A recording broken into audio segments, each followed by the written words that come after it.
Good morning, or depending on when you're watching this, good afternoon, good evening, or good night. My name's Ross, and as always, told out of Voice of Radio. So today we've got so much Pokemon news, ladies and gentlemen. So much news. We just had the Pokemon Presents. That was kind of a big deal. We've got a lot of news about Scarlet and Violet. And the thing that Pokemon does, which is kind of cool and kind of awkward, is they do a Pokemon Presents, and they give you all this wonderful information, and then they go and update the press release and the website with more information that wasn't in the Pokemon Presents. So I'm going to be sharing a whole bunch of new information with you in this video, a bunch of which wasn't in the Pokemon Presents. So let's get rolling. Starting off just with some other games very quickly. They did show off Worlds in London. They gave us a little bit of information about that. They did show off some of the competitor pack, including the badge, and there was a playmat and all that. They showed off a really nice, jacket, which is kind of cool. And they did show off the new trophy, which looks awesome.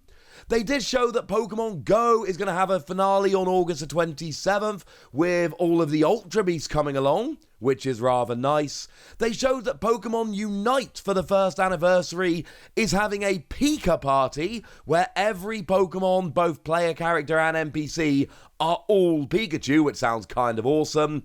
And they are giving away some free licenses and holoware, as you can see on the screen, which is kind of cool. They did also announce a trainer lodge for Pokemon Masters EX, although they haven't really given us very much information about what that actually is. And Cafe Remix showed us that Mewtwo was coming back. Latias is here and Latios is coming soon, and you can get Victini and Latias with a campaign starting today. That's the kind of Cliff Note version of the other games, but really what we care about here is Pokemon Scarlet and Pokemon Violet. And oh my word, was there a lot of information.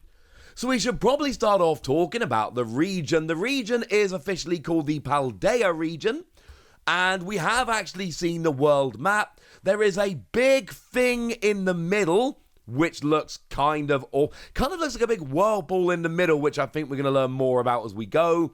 There is that one big city that we have seen in some of the trailers already, and then you've got the usual snowy mountain, there's a lake region, there's a desert region. Standard Pokemon fare, still pretty cool. And yes, the shape of that region does look very much like a particular country you might know. It says that there are Pokemon living in treetops, rivers, and all sorts of other locations in the wilderness, just ready to meet you. It has been confirmed that the Rotom phone is back, and that is going to be very useful to give you the Pokedex. There's a map which is an app on your phone, etc.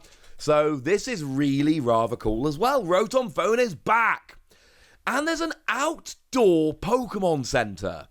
In order to battle Pokemon trainers and catch wild Pokemon, you'll need to rest your Pokemon and get Pokeballs to catch more Pokemon. To support Pokemon trainers, there are many outdoor Pokemon centers scattered around Paldea, and you can see them from far away because they light up at night, and they've got a Pokeball sign on the roof, which honestly sounds kind of awesome, like drive-up Pokemon centers. Now, what is really interesting is that they showed us how you're going to be getting around the region. And how you're going to be getting around the region is on Koraidon and Miraidon. Yeah, your legendary Pokemon, that's how you get around. Now, what they've actually done here is they've taken all of the Pokemon from Legends Arceus, and they've put them all into one. So you must meet them pretty early on in your adventure. You kind of have to, because they act as your bike, but they can also swim and fly and climb. So basically everything you would do with ride Pokemon and, going back even further than that, it's all done on these dudes. So actually, which legendary Pokemon you get is way more relevant in this game than in any other game, because it seems like you've got them for the majority of the adventure. It doesn't actually say yet when you meet them, but you kind of have to meet them early, or else it doesn't really work, which is kind of interesting. Now, we are told that the story unfolds the way you want to. There are 8 gyms. There are 8 gyms like you would usually see.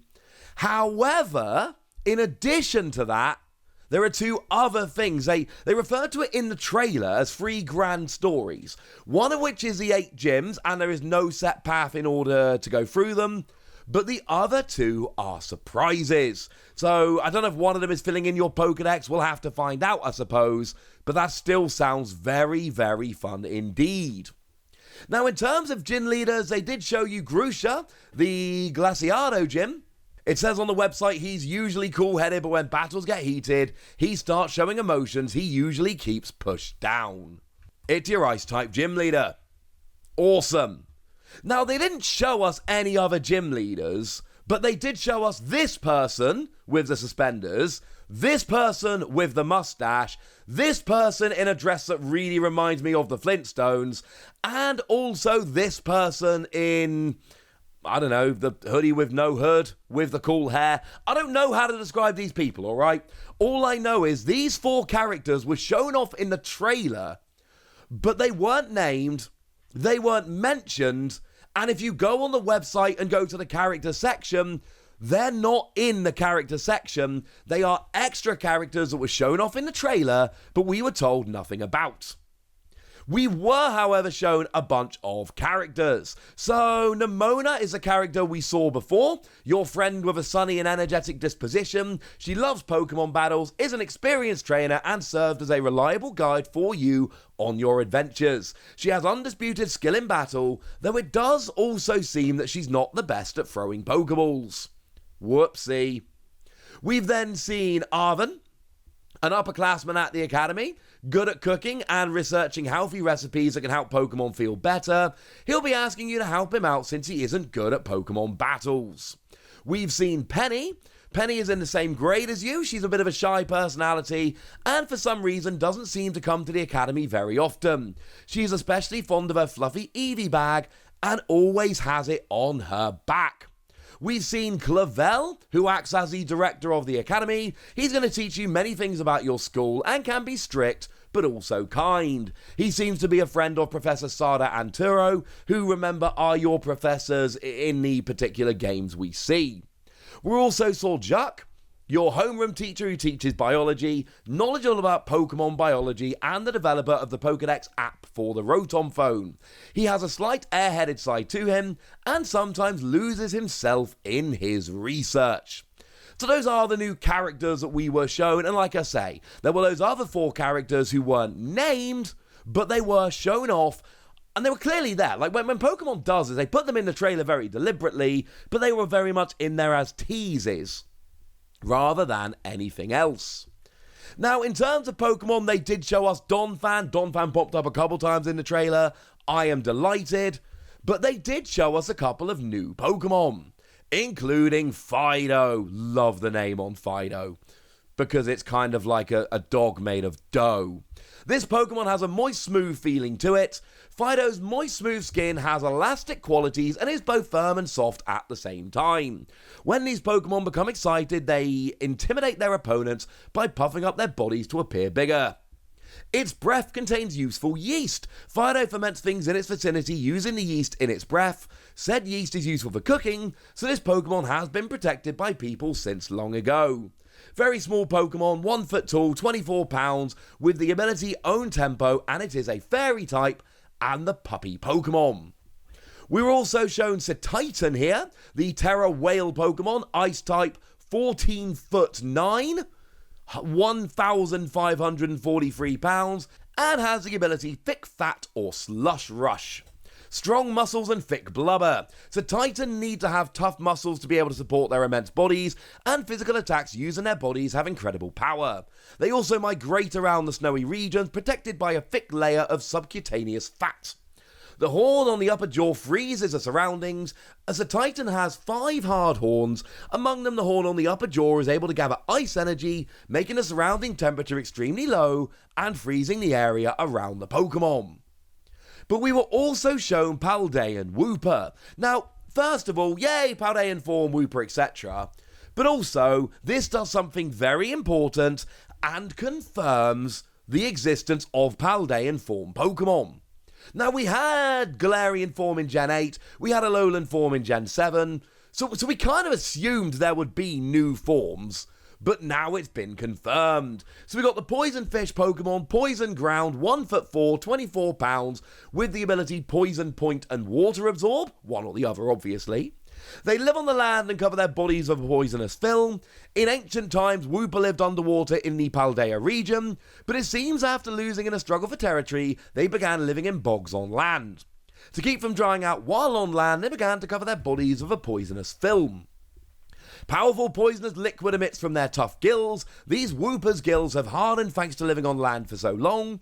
Their bodies are heavy and they move slowly, but they can protect themselves by shooting powerful poisonous liquid from their gills. You may see poison Pokemon in areas where these Wooper live. Nice! Those were, incidentally, the only 3 Pokemon shown off in this Pokemon Presents, Fido, Titan, and Paldean Wooper. No, we didn't see the evolution of the first part of the Pokemon, but if you watched my video yesterday, I told you that it was very unlikely that we would, so you shouldn't really have been expecting that. And I know there was a rumour about a new Eevee, but again, there was never any real basis to that. That was all just based on hints that didn't really exist. So I know a lot of people wanted a new Eevee. I wanted a new Eevee. But there was never actually anything to suggest we were going to see one. It was one of those things where there were rumours, started with little basis, that just got, shared around everybody. Oh yeah, and I did tell you we would find out the new gimmick today. We absolutely did find out the new gimmick today. Terastal Pokemon. Basically, they end up all shiny like they're made from crystals, and they get stuff on their heads, and they look awesome. Yeah, I'm kind of excited about this. Now, there is a clear overlap here with Dynamax. I don't care what you say. These clearly are not a million miles away from Dynamax. Essentially, when you do this, a jewel appears above the Pokemon's head like a crown. The Pokemon's body glistens like a cut gemstone. And as always, it's being researched. We'll find out more later. But they did say that it boosts their type and makes their moves stronger. You can also sometimes change forms. So some Pokemon have an unusual Terra type. So for instance, some Eevee will have a normal Terra type, but some Eevee will have a flying Terra type. So when you terastalize, I think was a word they used. Let's go for that. When you do that, you turn into a flying type Pokemon, which is kinda brilliant. Each Pokemon has a Terra type, but it isn't active until the Pokemon terastalizes. But again, it could just be the Pokemon's regular type, so don't get too into that. When to activate a special transformation is up to you. So obviously, it's kind of like Dynamax. I'm assuming it only lasts for a couple of turns. You choose when you actually go ahead and do it, but it can change your type, which does seem to be the big new gimmick, which is kind of cool. And there is a pre-order bonus, which has been announced for the game. If you purchase Pokemon Scarlet or Pokemon Violet early, that is before February the 28th, so in the first 3 months-ish of its release. If you do that, then you get a Pikachu that knows Fly, which it usually can't learn. But then it has the Terra type of Flying, so when it terastalizes, it becomes a Flying type. So that is a pre-order. It's an early purchase bonus that everyone can get. It'll be, I'm assuming, a mystery gift that happens when you go in nice and early. And then there's more along these lines, because there are Terra raid battles. Which, again, we're talking raid battles like we've seen before. The difference is, it's so much better. The battle system has a time limit and allows you to continue attacking seamlessly without having to wait for other trainers to choose their actions. And yes, that does include healing, which is brilliant, because that was one of the big problems with raid battles in Sword and Shield. The lack of healing could be a big problem, which is nice. And then obviously when you defeat a Terra Pokemon, you can catch them, and Pokemon you find in Terra raid battles are more likely to have unusual Terra types, which I'm assuming you probably could have guessed. And I suppose it is worth mentioning that the Academy has a different name and colour scheme depending on which game you play. Over in Scarlet, you've got the Naranja Academy, orange, and over in Violet, you've got the Uva Academy, grape. So I suppose you do have those as well. It doesn't seem to make a huge difference yet, or at least we've not been told anything yet. It's one of those wait and see scenarios. They've got different names and crests and colour schemes. We'll have to wait and see how much difference that actually makes to the game as a whole, but it is another difference between them. Hey! Speaking of differences between them, we have now learned a couple of examples of unique Pokemon for each game. Over in Pokemon Scarlet, you have Tyranitar, well, that whole line, and Stonejourner. And over in Pokemon Violet, you get yourself Salamence, well, the whole line, and you get yourself Ice-Q. An Ice-Q alone is worth going for this one. They're not going to be, obviously, they're not going to be the only unique Pokemon for all the games, but they are the only ones at this stage that have actually gone and been announced. They did also talk a little bit about the multiplayer, but they didn't give us actually that much information. There's the Poke Portal. You and up to 3 friends can adventure together in the same space, cheering each other on as you battle wild Pokemon or showing each other the Pokemon that walk along with you. Yeah, Pokemon walk with you. There's no single way to play using the Union Circle. You can wander around together and spend time with your friends however you want to. You can trade, you can battle together. You can have Pokemon battles with other Pokemon trainers. So presumably there's some kind of way you can team up and do double battles with your friends. But it was a little bit light in terms of information about that. You will also notice they didn't tell us about the battle system. And they didn't tell us about the catching system. These are the 2 big things in Pokemon games, catching Pokemon and battling. They did not show how we catch Pokemon, and bearing in mind Legends Arceus was vastly different to regular games, and they didn't show us the battle system, and again, there were big changes in Legends Arceus, so there are still things we really need to learn that as it stands at the moment, we haven't been told. Oh, and I suppose I should mention very, very quickly that it does mention that there's a special orb that you need to terastalize. A Terra Orb needs to be recharged after each use, and you can charge it by touching crystals overflowing with Terastal energy, or by going to a Pokemon Center. We were also given news that there are other pre-order bonuses. If you download the digital version from the eShop, you can get a code for an adventure set, which is 10 potions, 5 full heals, 3 revives, 3 ethers, 1 rare candy, and 1 nugget. And if you buy the double pack, you'll receive 2 codes, 1 per game, that will reward you with 100 Pokeballs. So there you go. Fun times. Lots of news. An annoying video for me to edit because there's so much in here. And yet, there's still a lot of questions. We learned a lot in this Presents, but we were left with an awful lot of questions.